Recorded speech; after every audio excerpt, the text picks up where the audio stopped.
G'day everybody, how's all going? Josh Hack here from PGG Rights and Seeds, here with Kyle from Farmers Warehouse down here at Singleton. Just want to have a quick chat just about some things that's going on at the moment, mainly around trying to get ryegrass in the ground and get it up and established. Also, if you're on the coast and you've got Kikuyu, still got some pretty warm temperatures and responses going on at the moment, so just want to have a talk about some nitrogen relationships there with you trying to get ryegrass in and Kikuyu, some growth off that as well. And then we'll have a chat about what sort of economics around nitrogen going from now into winter as well. So, Kyle, what do you do here? What's your main job around Singleton? In the local Lower Hunter area, local agronomist. So looking after up to kind of Dungog and Tokau and around Singleton and Maitland. So we've seen some great rain recently, so there's a bit of a focus on, I guess, homegrown feed at the moment and responses that you can get from nitrogen. And obviously we're going into that sowing period now, so I guess that's a bit of a focus of now, what we can work out on nitrogen response. And it's pretty topical too, because a lot of places are coming out of some dry periods, so you can get a bit of a mineralisation of some nutrients in the ground. So especially with that first flush of rain, we do need to be careful of nitrate toxicity and some grass tetany and some other issues that might be going on out there. We've had some quite good follow-up rain now, so there's definitely been enough rain up and down the coast where potentially that some applications of nitrogen may give some response to some cheaper feed. We know the cost of feed this year and the last year or so now with some droughts out west is really skyrocketed our cost of feed. So I want to just go through some quick scenarios about how response to nitrogen makes and about how you cost that out, because at the end of the day nitrogen is a feed source, so we need to know about whether it's worthwhile to use that or not.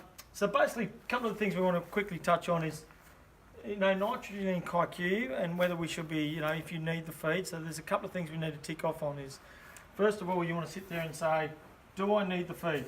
Okay, now I'm sitting there and we've got the ability to grow some feed. We've got good temperatures still.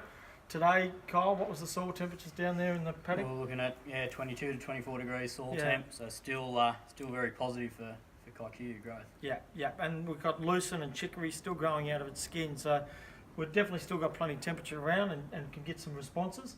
So you need to tick off the box saying, do I need the feed? If I don't need the feed and you're not looking to conserve some fodder, you need to make sure you want to need the feed. The other one you need to look at is cost, which we'll come back to in the end, but I'll make sure we cover off on how do we work out what the cost of the N is going to be for the response we may get. The other one we want to know is we need moisture, okay? Now when we say we need moisture, okay, you need to have the species that are going to respond. So do we have the plants in there, whether it's Kikuyu, lucerne, chicory, or those plants that are going to give us that response to some yield? We need to make sure we need them, but we need the moisture there. So if there is moisture in that soil, okay, for that plant to grow through the next growing grazing period, whether it be 15 to 20 days, if there's moisture there to grow that plant and you need nitrogen, okay, so an application of nitrogen will give you a response, then we need to start to look at the costs and what that might look like. And then we need to know what is the response rate. So we need to sit there and make a judgment, and there's plenty of people you could talk to about what the current conditions are, what sort of species you've got, and what likelihood of that response may be. Now that response may be anywhere from 5, okay, up to sort of 20 to 1. So what that's saying is if I was to put out 1 kilo of nitrogen, I'd get 5 kilos of feed back. Or if I was to put out 1 kilo of nitrogen, I'd get 20 kilos of feedback, okay? So this is more of a spring sort of type response, and this is more coming back to our winter response, okay? So we need to understand what sort of response we're going to get, so when we do our costing, we can make sure it's going to be economical for the feed. So that's the first thing we need to do, is work out whether we're going to need the nitrogen. The second thing is where we're going now is we're putting ryegrass into our system, so there's a lot of ryegrass being sown at the moment, and whether we should be putting nitrogen out on the Kikuyu if we're trying to get ryegrass establishment. Peter Bill has done a lot of work with the local land services up there at Taree, and this has sort of become really apparent that having nitrogen there for the ryegrass to get established and grow and we don't see any negative effects by the Kikuyu, whether it's going to out-compete it or not out-compete it. We don't see any negative effects on the ryegrass going forward. So my suggestion would be that if you need some feed and you want some nitrogen on your ryegrass so it can get established quicker, it can get that bulk of feed in that first grazing a lot quicker as well. Nitrogen is a good opportunity to do that, whether you're using a phosphorus-based starter fertiliser, but getting some nitrogen into that system doesn't hurt, and we haven't seen any negative effects on that. Now, when I say that, the only negative effect we may have, which is really important in this situation, is if we do push that Kikuyu and get a bit more growth, we may need to do a thing called on-off graze, okay? And that just says, if our Kikuyu is grazing, is growing, okay, this is our soil here, and we've got Kikuyu growth coming back because we've added a bit of nitrogen. If our Kikuyu is starting to take off, and we have our little ryegrass plants under here that are starting to get away, and it's been a bit warm, so we've had really good Kikuyu growth, the recommendation is if the ryegrass is not going to get light, so we're going to stop the photosynthesis of that ryegrass from being able to grow, what you need to do is remove that Kikuyu by a technique of off-on grazing, which just means let's go in there and lightly graze that Kikuyu, so then we can get the sun back down into that ryegrass. You will have a very little effect on that ryegrass. I've seen it time and time again, and managers that have been able to do that have, one, grown a little bit more feed, but they've also managed that worrying about the ryegrass being out-competed with the Kikuyu.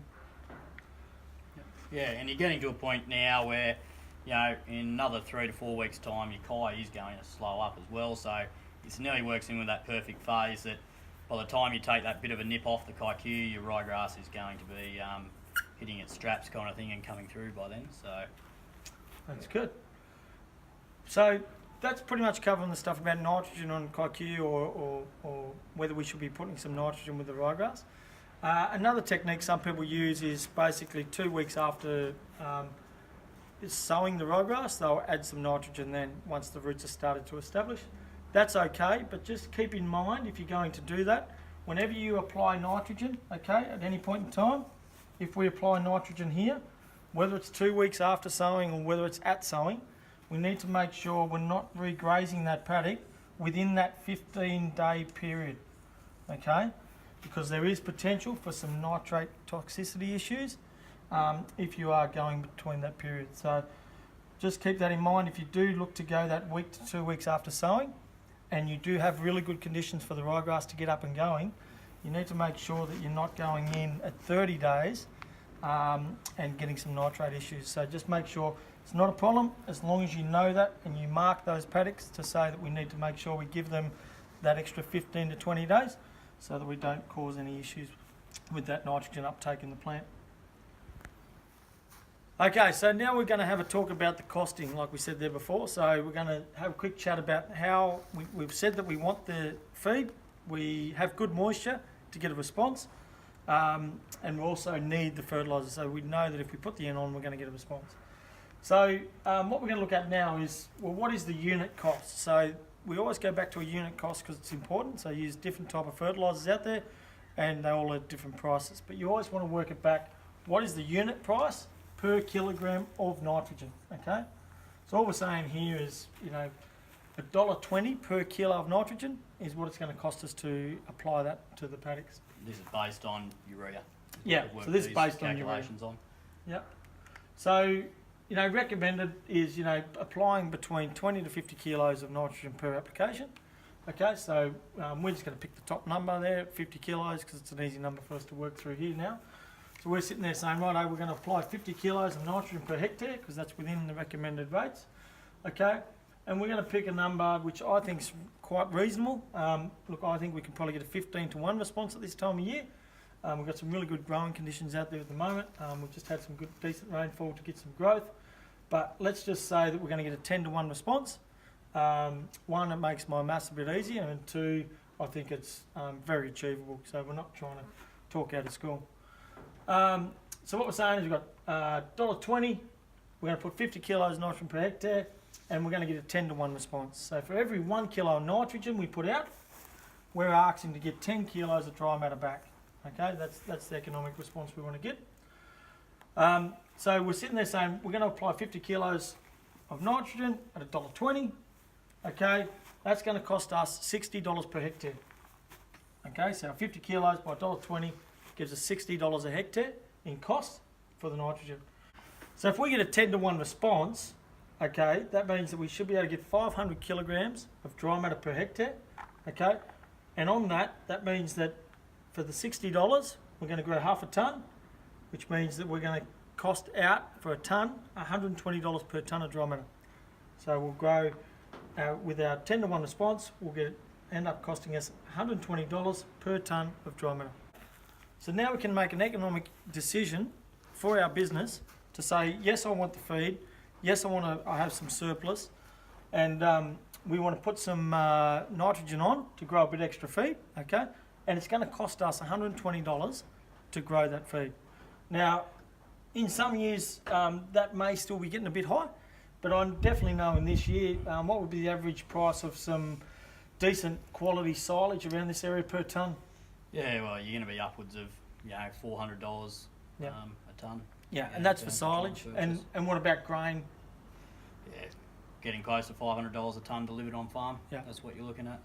So we're looking at $400 to $550 a tonne compared to doing something for $120 a tonne. So definitely some potential there to look at. Look, I'd recommend if you've got any decisions around any of this stuff, please give myself, Kyle a call, or contact your local agronomist, your local land services or Dairy Australia people out there, and we're all there to try and help. So make sure you come give us a yap. More than happy where we can. Give us a call.